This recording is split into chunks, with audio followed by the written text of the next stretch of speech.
এভাবে করে মানুষের জন্য সবকিছু সৃষ্টি করেছেন, তার খাবারের ব্যবস্থা করেছেন, পড়ার ব্যবস্থা করেছেন, গাছপালা তৈরি করেছেন, পানি তৈরি করেছেন, সব ব্যবস্থা করে দিয়েছেন।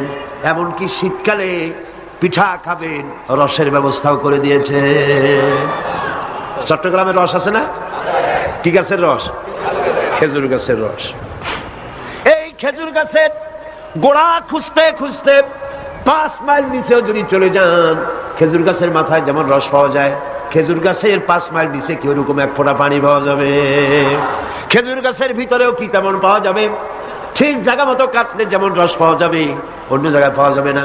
আবার খেজুর গাছের পাশে একটা নিম গাছ আছে, কিয়ামত পর্যন্ত নিম গাছ গিয়া শোষেন। মিষ্টি লাগবে? কি লাগবে? আল্লাহ রাব্বুল আলামিন আপনি